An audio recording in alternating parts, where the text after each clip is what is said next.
इस संबंध में सुखदेव जी ने एक कथा सुनाई। कहते राजन, एक कन्नौज ग्राम में एक व्यक्ति रहता था जिसका नाम था अजामिल। अजामिल था तो अच्छा ही, परंतु बाद में कुसंग के कारण वो दारू शराब मीट मछली अंडा गंडा खाने लगा और उसका चाल चलन रहन सहन क्रियाक्रम सब गंदा हो गया। पाप कर्म में वो लिप्त हो गया। अजामिल बहुत सारा पाप कर लिया था जीवन में, जीवन को नरक गामी बना चुका था वो, और इस कारण से कोई उसका नाम अच्छा से नहीं लेता था। गांव समाज में उसका कोई स्थान नहीं था। पर कहा जाता है ना, हारे को हरि नाम, जिसको कोई नहीं देखता है ना, उसके लिए संत महापुरुष की दृष्टि दया होती है। आज दिन कुदिन था, मतलब कोई अच्छा सुदिन आया उसके जीवन में, संतों की मंडली कहीं से भ्रमण करते हुए उसी के घर पे पहुंच गया। अजामिल जो भी था, लेकिन संत की सेवा कर ली उन्होंने। संत ने आशीर्वाद तो नहीं दिए, पर संत महापुरुष देने के लिए ही आते हैं। देवता किसे कहते हैं? जो देते हैं। पर देवता जो देते हैं बाद में वो पता नहीं चलता कहाँ आया कहाँ गया। भगवान भी जो देते हैं वो नहीं रहता है, पर जो संत देते हैं वो सब कुछ रह जाता है। संत क्या देते हैं? ज्ञान देते, ध्यान देते, आत्म विचार देते, ब्रह्म को लखाई देते, ब्रह्म में चरत है। सुंदर प्रगट संत जग कछु लेत नाही, संत जन निशि दिन देवो ही करत है। निस्दिन देते हैं, आत्म विचार और ब्रह्म को दिला देते, प्रकट करा देते हैं। आज सीधी तौर पर तो नहीं, पर अजामिल को संत ने कहा, देख भैया तूने बड़ी सेवा करी और साधु सेवा कभी निष्फल नहीं जाता है, इसलिए मेरी एक जुगती मान ले। मेरा उपदेश है कि तुझे जो बेटा होगा ना, तो उसका नाम मेरे सरकार के नाम पे रख देना। कालांतर में अजामिल को 10 बेटा था, 9 तो पहले था और 1 हुआ, तो 10वें का नाम उन्होंने नारायण रखा। क्या रखा? जोर से बोलिए, मुझे सुनाई नहीं दे रहा। एक बार और बोलिए, क्या रखा? पिछला सब तो कोई बोले ही नहीं। क्या रखा बोलिए? नारायण रखा। लेकिन हम लोग क्या रखते हैं? चिंटू, सिंटू, टिंकू, डिम्पल, डबलू, खबलू, टबलू, लड़की का ब्यूटी, स्वीटी, चिट्टी, लिट्टी, ये सब नाम रखते हैं। ये कहाँ से कौन सी खोपड़ी में कौन घुसा दिया कहना मुश्किल है। नाम का बड़ा महत्व होता है। भगवान का भी नामकरण किया गया था, गर्गाचार्य मुनि आके किए थे, वो तो बात की बात है। इसलिए नाम सोच विचार करके रखना चाहिए। हमारे पास देवियों की कमी नहीं है। माँ दुर्गा तो 9 रूप में साल में 2 बार आती है। इसके बाद माँ देवी के हजारों हजार नाम हैं, और कितने ग्रह नक्षत्र के नाम है, और भी सारे नाम हैं, भरे पड़े हैं। इसीलिए कोई अपना हीरोइन तो होगा हमारे जीवन में। हीरो हीरोइन मतलब क्या? बड़े बड़े वीरांगनाएं, बड़ी बड़ी देवियां, सती साध्वी, वो असली हीरोइन है। उसका फोटो रखिए, उसके नाम पर नाम रखिए, उसके स्टाइल में जीवन जीने का स्टाइल अपना बनाइए। असली हीरो हीरोइन सब, तो वीर साहसी तपस्विनी, उसको हीरो कहते हैं। इसलिए नाम की कमी। संतों की बात मान ली अजामिल, और बेटा का नाम नारायण रखा। छोटा बेटा प्यार से दुलार से बुलाता था, बेटा नारायण, बेटा नारायण, खूब पुकारता था।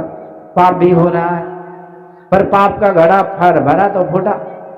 अचानक एक दिन विकराल रूप में जमदूत सामने आ गया। वो काला कलोटा रूप, घुंघराले बाल, हाथ में जमपास। अजामिल देखा तो चिल्लाने लगा, बेटा नारायण बचाओ बचाओ, बेटा नारायण बचाओ, बेटा नारायण बचाओ। वहां बेटा लौटा, कुछ नहीं था। आएगा कौन? पर नारायण नाम तो था ना, संत का दिया हुआ नाम। हे नारायण बचाओ, हे नारायण बचाओ। जैसे हे नारायण कहा, आप तत्क्षण भगवान के पास ये शब्द गया, और भगवान ने 4 दूतों को भेज दिया। तत्क्षण आकर के जमदूतों को भगा करके अजामिल की जान बचा ली। और कहते महाराज, तो इसी तरह से पुकारते रहना, देखना एक दिन स्वयं भगवान आकर के उद्धार कर देंगे आपका। ये नाम की महिमा है। जमदूत भाग गए, जमदूत की धुनाई भी हो गई थी थोड़ी सी। जमदूत धर्मराज के पास बोले, महाराज ये पकड़ धकड़ का काम नहीं करूंगा, मेरा मरम्मत हो गया है। उसको पकड़ने गए, वो चिल्ला रहा था नारायण नारायण। अरे नाम का क्या लफड़ा है मुझे पता नहीं, आप ही लोग बतलाइए कि नाम का क्या लफड़ा है। असली लफड़ा तो नाम में ही है। नाम ले तो भव सिंधु सुखाए, करो विचार सुजन मन माही। सपने में बर्राय के मुख से निकसत नाम, वाके पद की पेतरी मेरे तन को चान। राम नाम मनि दीप धरो, जीव देहरी द्वार। तुलसी भीतरी बाहरी, जो चाह शिव जियार। ये नाम की महिमा है। जमदूत समझ गए, कहते महाराज अब मैं ऐसी गलती नहीं करूंगा कि कोई नाम जप करे उसे पकड़ने पहुंच जाऊंगा, ऐसा गलती नहीं करूंगा मैं। तो तब से जो भी कथा सत्संग में आते हैं ना, उसको जमदूत नहीं पकड़ता है। क्यों? क्योंकि यहाँ भगवान की चर्चा हो रही है, इसलिए वो नहीं पकड़ा। धर्मराज कहते हैं ठीक है, तो आज से जो भी भक्ति सत्संग करे ना, उसको कभी मत पकड़ना। तो जमदूत कहते महाराज जो सत्संग में आकर के गौप करता है उसको पकड़े कि नहीं पकड़े? आकर के बीच सत्संग में बैठ जाएंगे, कन्या लोकनिया बर दुल्हा बल्ला गौप चालू। तो धर्मराज कहते उसको भी मत पकड़ो, क्योंकि गौप सब तो ठीक है, लेकिन बैठा तो सत्संग में ही है ना, हेड फोन तो खुला हुआ है ना, दोनों कान, तो चलो किसी न किसी तरह सुन ही रहा है। तब से कभी जमदूत नहीं आता। और आगे चल करके सुखदेव जी महाराज कहते हैं, परीक्षित तो इस तरह से भगवान नाम की महिमा मैंने सुनाई। ये नाम का जो जप करेंगे, नाम का जो सहारा लेंगे, उसका परम कल्याण निश्चित है, वो कहीं भटक नहीं सकता।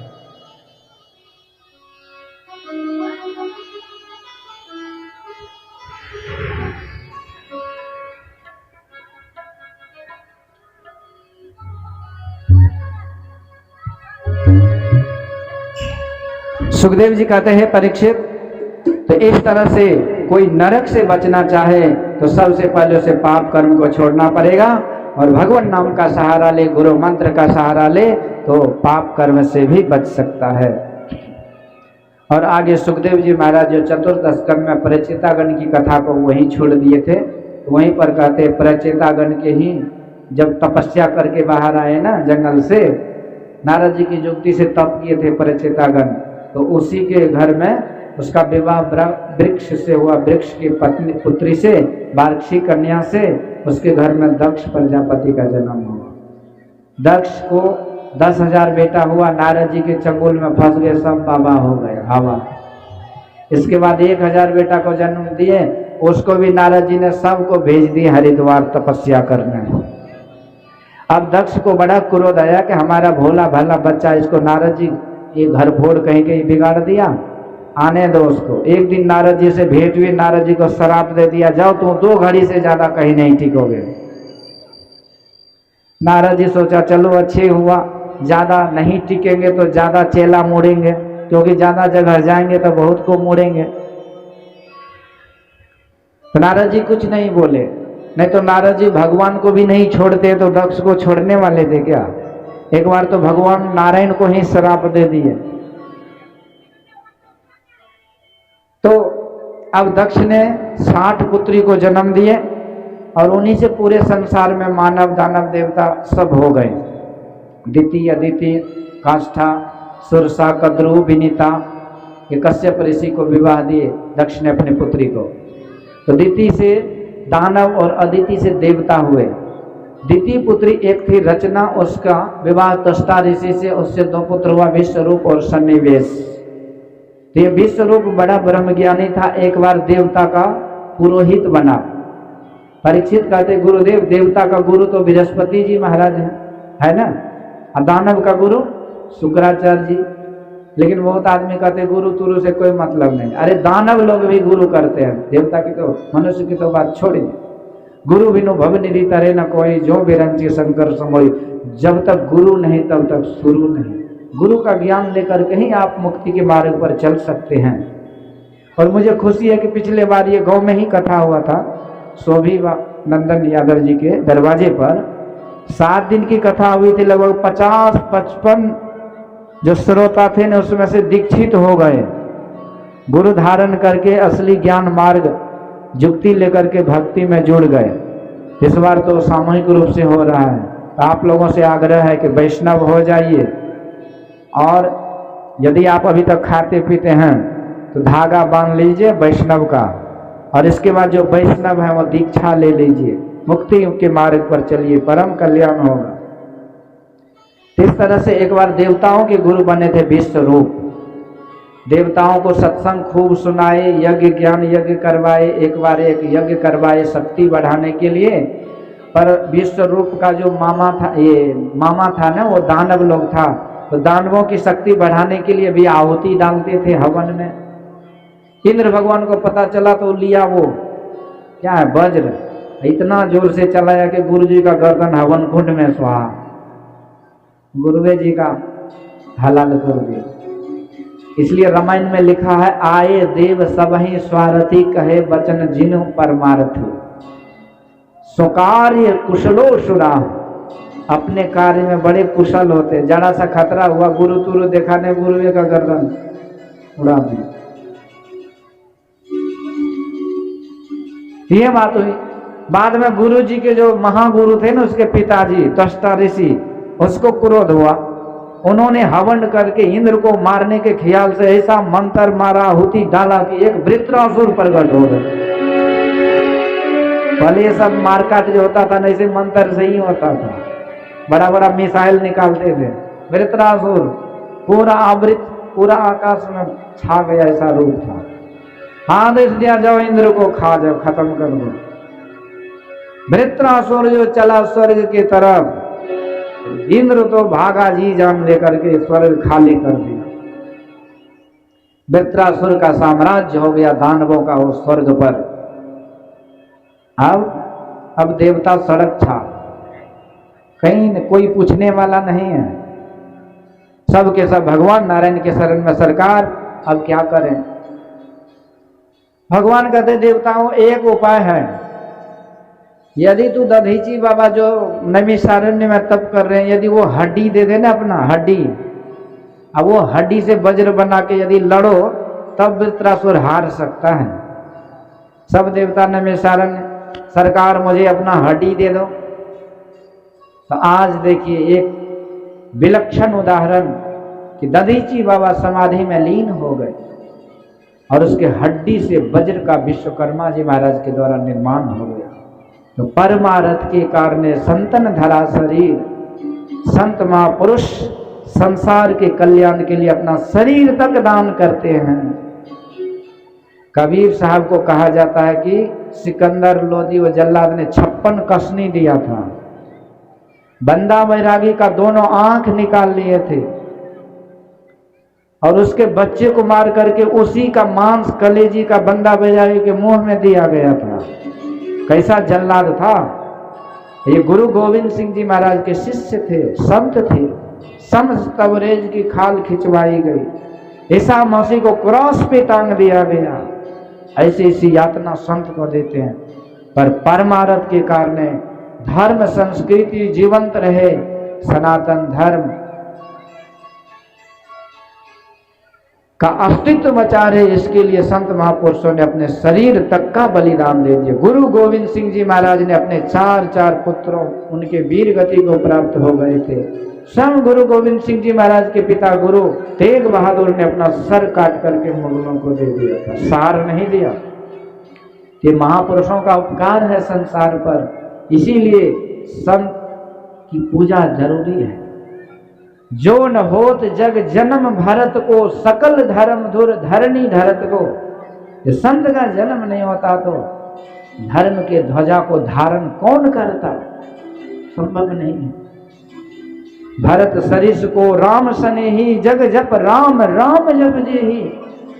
संत के समान कौन है? जो दुनिया भगवान का नाम जप करते हैं, भगवान वो संत का नाम जप करते हैं। उदो मोहि संत सदा अति प्यारे, जाकी महिमा वेद उचारे। भगवान भोलेनाथ इस धर्म की रक्षा के लिए जहर पान कर गए, हलाहल विष पी गए, ये महापुरुष धर्म के लिए कष्ट सहते हैं। हम लोगों को भी धर्म संस्कृति को पकड़े रहना चाहिए।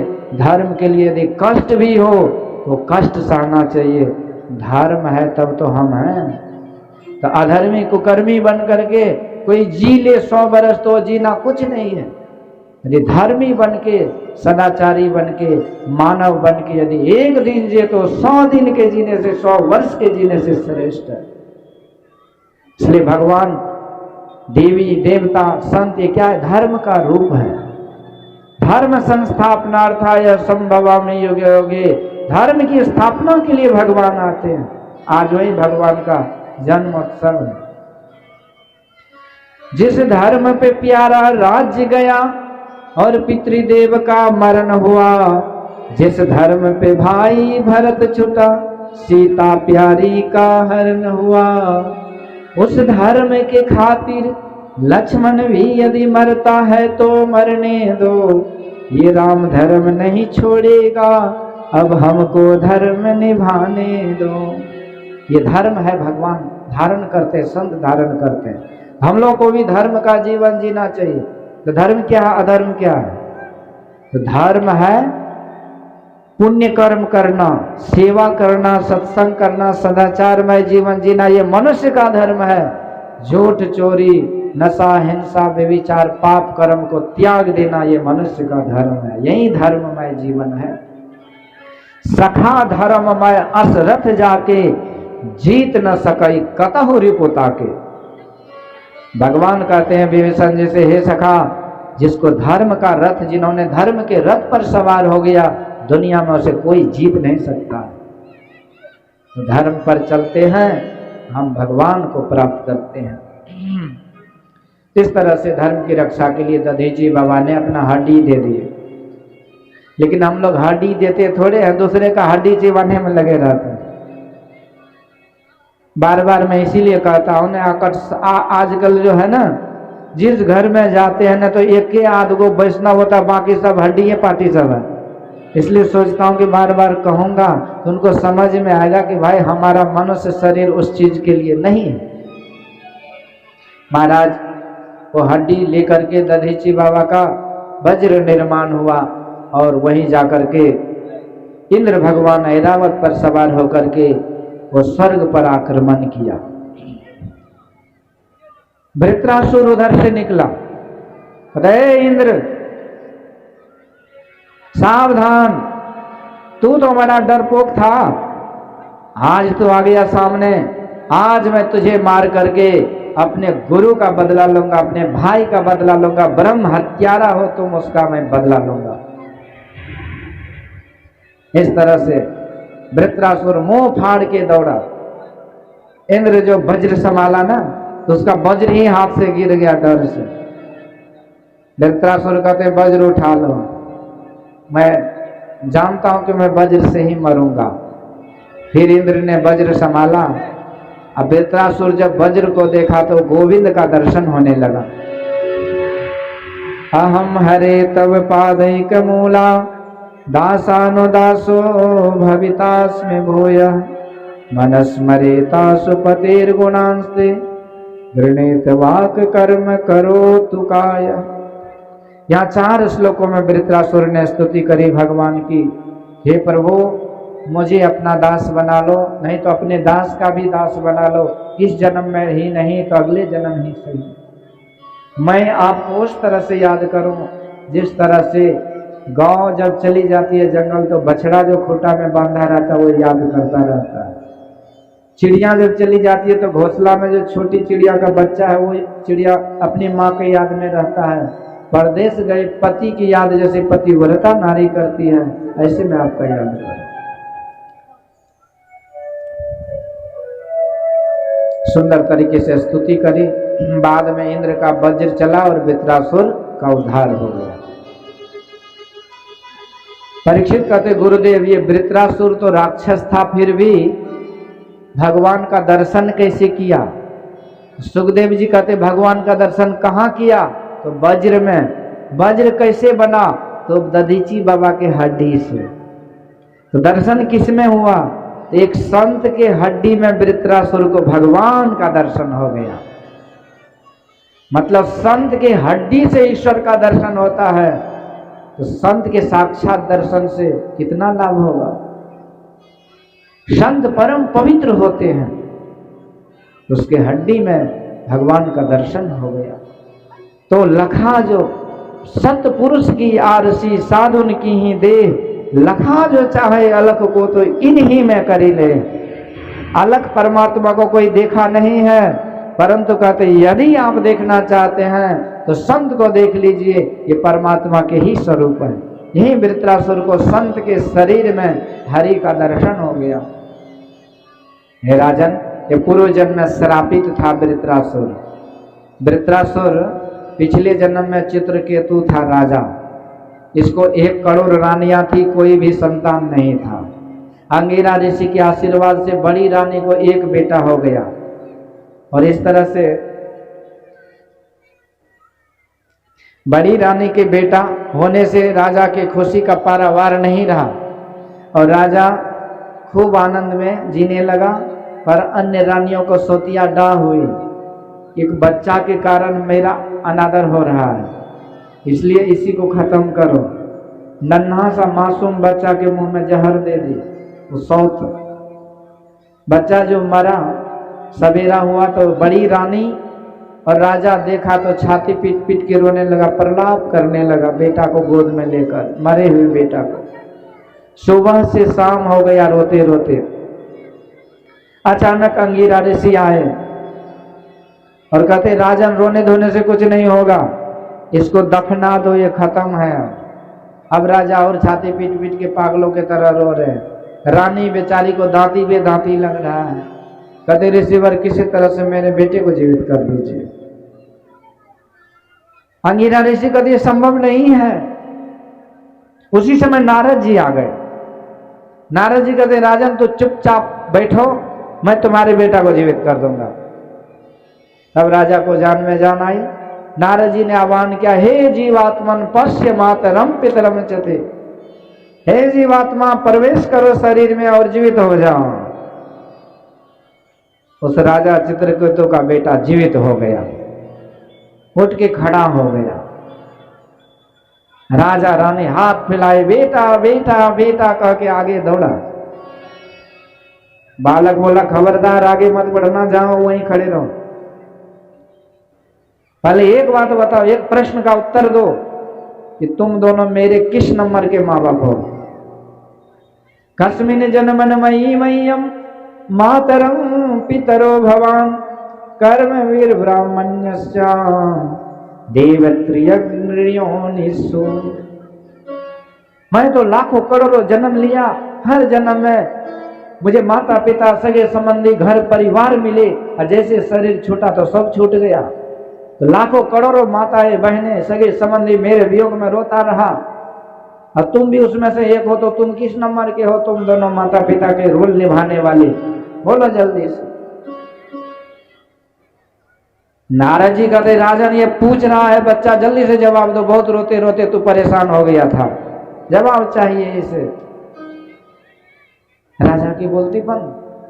कहते गुरुदेव, अब मुझे पता चला कि यहाँ कोई किसी का स्थायी होता ही नहीं है, सब रोल मॉडल है, सब एक दूसरे को कुछ दिन के लिए एक दूसरे का भाई का रोल, पति का रोल, पत्नी का रोल, बेटा का रोल, बाप का रोल कर लेते हैं, बाद में सब रफा दफा हो जाते हैं। कहे कबीर पुकार के यहाँ कोई न अपना रे, यह जियरा चली जाएगी जैसे रैन का सपना है। यहाँ तो अस्थाई किसी का होता नहीं है। जैसे पंछी रैन बसेरा बसे वृक्ष पर आए, भोर भय सब आप आपको जहां तहां उड़ जाए, मन तुम क्यों भूला रे मन। ये मिलन विचरण संसार का नियम है, मुझे कोई मोह ममता नहीं है। उसी समय वो जीवात्मा फिर से लुप्त हो गया और नारद जी के चरणों में गिर गए चित्रकेतु और कहते गुरुदेव मुझे उपदेश करिए कि असली माता पिता ये जीव का कौन होता है। तब नारद जी ने ज्ञान उपदेश दिया, हे राजन, ये जीव जो है संसार में आते हैं, परंतु इसके असली माता पिता वो हैं ईश्वर परमात्मा है। एक बार जब उनसे मिल ले तो कभी फिर नंबर बदलना नहीं पड़ता है, एक ही नंबर लगा रहता है। इसलिए अपने मार्ग पर चलो, अपने घर चलो, उस ईश्वर परमात्मा के पास चलो। भूल गया भूल गया भूल गया भूल गया पथ अपना, भूल गया पथ अपना पंछी, भूल गया पथ अपना। इस जीवन को जीवन समझा, उस जीवन को सपना, इस जीवन को जीवन समझा, उस जीवन को सपना। रोपा पेड़ बबूली कबंदे, रोपा पेड़ बबूली कबंदे, आम कहाँ से चखना, भूल गया पथ अपना पंछी।